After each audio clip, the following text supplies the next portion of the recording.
അപ്പുറത്തെ പറമ്പെന്ന് കാറ്റത്ത് പറന്നെത്തുന്ന വലിയ ഉണങ്ങിയ ഇലകൾ വലിയ ശല്യമായിട്ട് തോന്നാറുണ്ടോ? എല്ലാവർക്കും ശല്യം തന്നെയാണ്. മുറ്റം വൃത്തിയാക്കാനും പിന്നെ ഈ ഇലകൾ എന്ത് ചെയ്യും എന്നൊക്കെയാണ് പ്രശ്നം.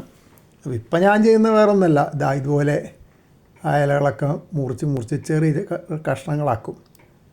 ചെറിയ കഷ്ണങ്ങളാക്കിയിട്ട് ആ കഷ്ണങ്ങളെല്ലാം ഒന്നിച്ച് കൂട്ടി അടുത്ത പരിപാടിക്ക് നീങ്ങും. അതായത് നമ്മുടെ ചെടികൾക്കൊക്കെ മൾച്ചിങ് എന്ന് പറയും. ചെടിച്ചട്ടിയിലോ അല്ലാതെ വളർത്തുമ്പോൾ നമ്മളൊരു ജലാംശം നഷ്ടപ്പെടാതിരിക്കാൻ ചെയ്യുന്ന കാര്യമാണ് മൾച്ചിങ്. പൊതയിടൽ എന്ന് മലയാളത്തിൽ പറയും. എന്നിട്ട് അതെല്ലാം കൂടെ പറക്കി ചെടിച്ചട്ടികളിലിടും. അതായത് ഈ ചെടിച്ചട്ടികളിലൊക്കെ വരണ്ടിരിക്കണ കണ്ടില്ലേ, ഒരു ദിവസം വെയിൽ വെച്ചാൽ തന്നെ ചെടിച്ചട്ടികളൊക്കെ നല്ലോണം ഉണങ്ങും. മഴക്കാലമാണ്, എന്നിട്ടെന്താ ചിലപ്പോൾ ഇടയ്ക്കൊരു ഈ ചക്രവാത ചുഴി മാറി നിൽക്കുന്ന അവസ്ഥകളൊക്കെ ഉണ്ടല്ലോ. അപ്പോൾ ഓറഞ്ച് അലേർട്ടും റെഡ് അലേർട്ടൊക്കെ പോയി നല്ല വെയിൽ വരും. അപ്പോഴേക്കും കട ഉണങ്ങും.